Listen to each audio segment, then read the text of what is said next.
Welcome back. The spate of killing and kidnapping in the country has become a cause for concern to many Nigerians, and they say they should be urgently tackled by the authorities. One of such is the terrible incident that happened on Sunday, March the 31st, when SARS officials killed Kolade Johnson while he was watching a football match between Liverpool and Tottenham. His unjust death had stirred anger in the hearts of many and caused them to cry out for justice to be served. I understand the police is doing something about that. They dismissed the officer involved and he's still going to be prosecuted. While we're talking about that, another one happened on Thursday. Again. A freshly graduating student. And that one not by the police this time, but, as they say, hoodlums who live around that area. Again, reports have it that the police have arrested 2 people involved in that situation. But to help us understand what the situation is, the other thing to mention also is that kidnap between Abuja and Kaduna, the express of quite a number of people kidnapped at once. So all of these things, what's happening, what's being done to tackle all of this. To help us understand the situation, we have in our Abuja studio Mr. Frank Mba, who's the Force PRO of the Nigerian Police. Thank you for joining us, Mr. Mba. Also with him is Cecil Esekhaigbe, who is a security expert. Thank you, gentlemen. And here in our Lagos studio, we have the only female amongst them, Tanwa Ashiru, security expert and founder of Bulwark Intelligence. Thank you for joining us. Thank you. Let me get back to Abuja and start with Frank, even though they say ladies first, but we'll start with after the man. Mr. Mba, let me begin by saying congratulations. I guess it's right to say congratulations to you on your promotion.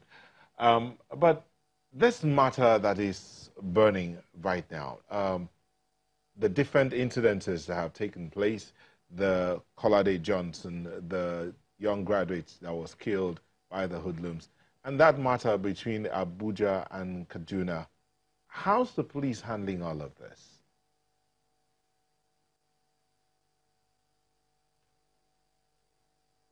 Nota, thank you for having me.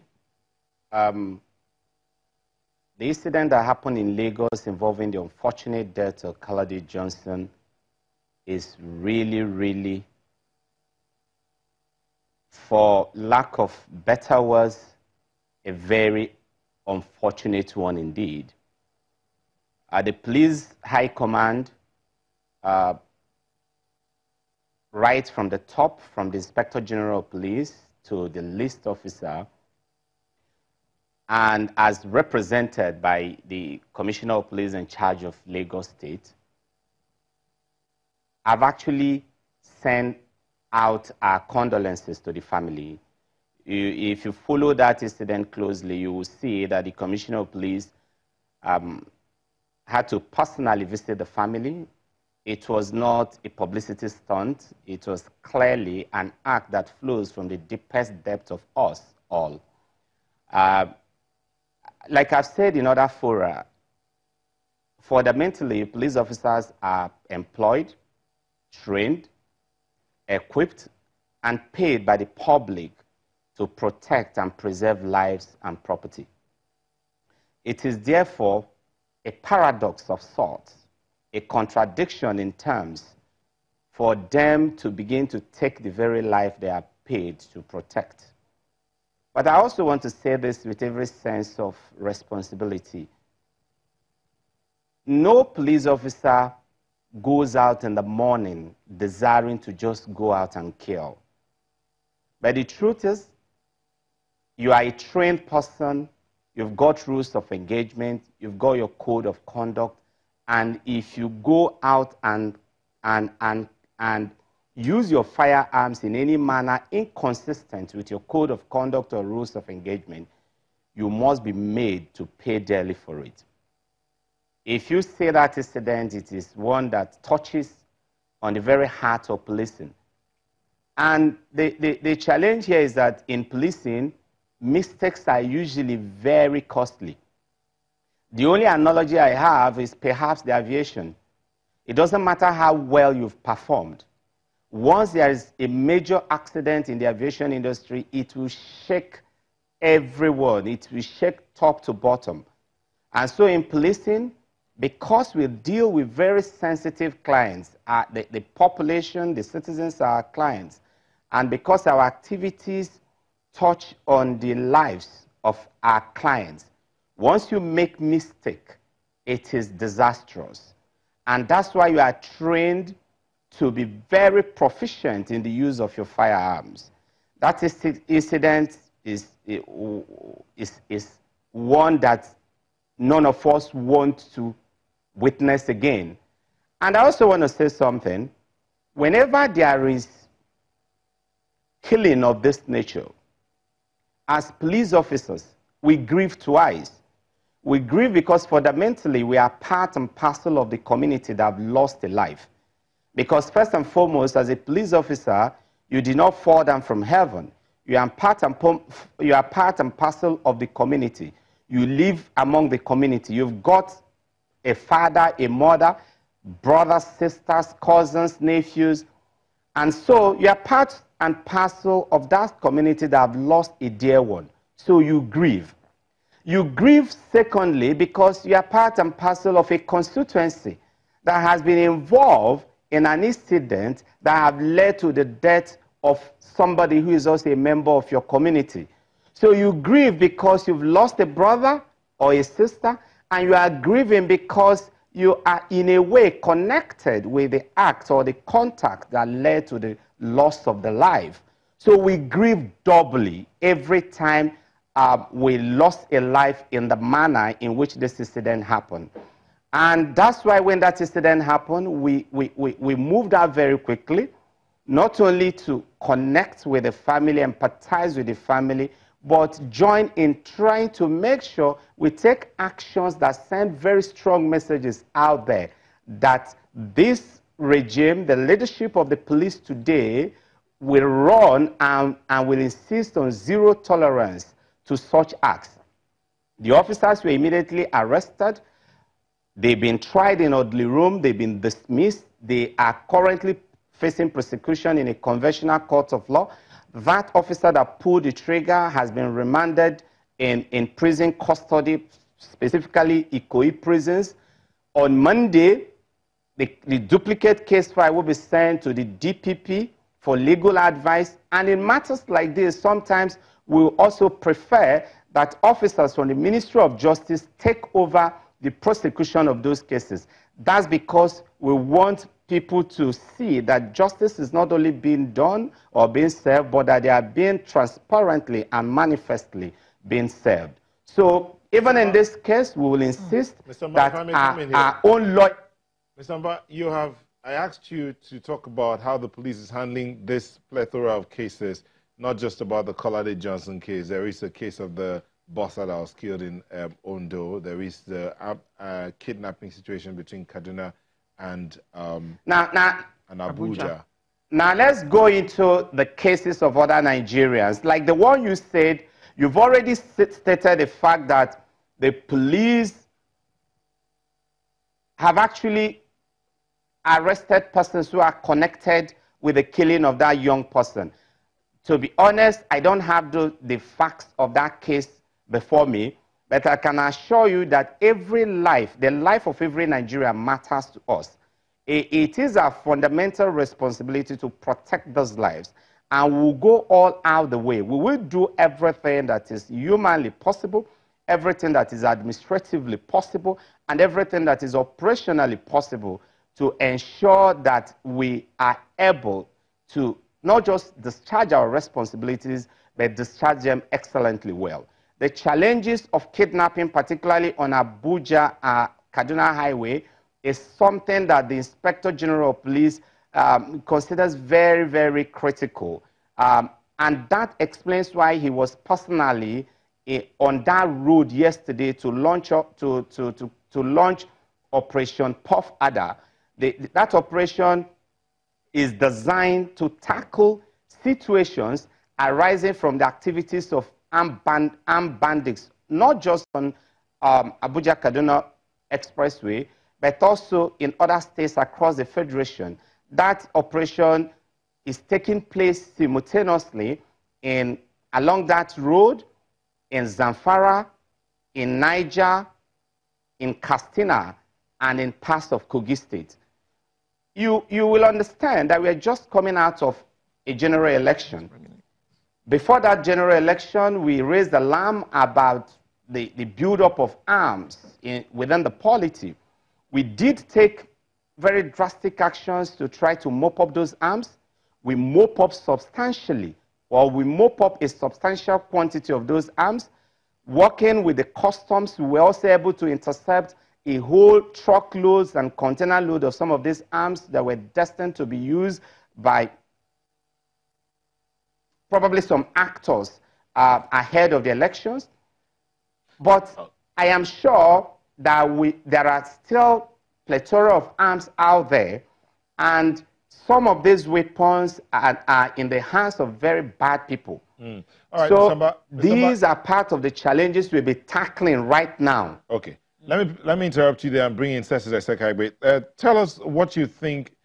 Mr. Mars talked about all that the police is doing. It looks as if there are quite a number of cases that they have to handle all at once across the nation. Do you think the strategy that's out there is adequate? Using the Pofada situation, for instance, as an example.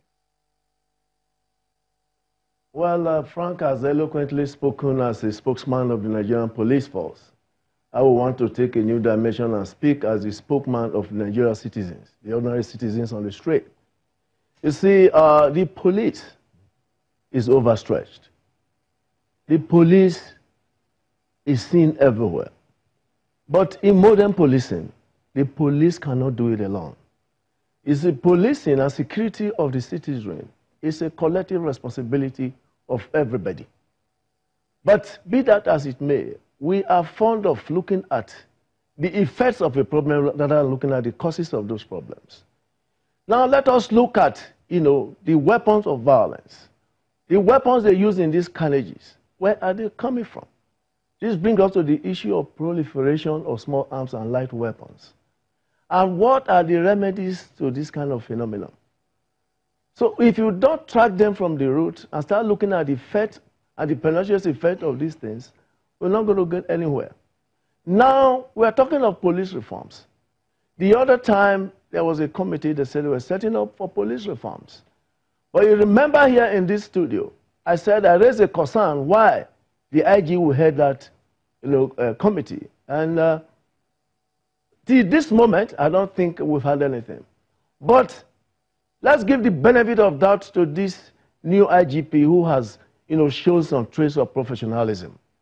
You see, he has, taken the route of being proactive rather than being reactive, which has been, the major cause of our problems in security calculations. So now let us also look at the area of interagency cooperation. Do we have it effectively well as is done in civilized countries?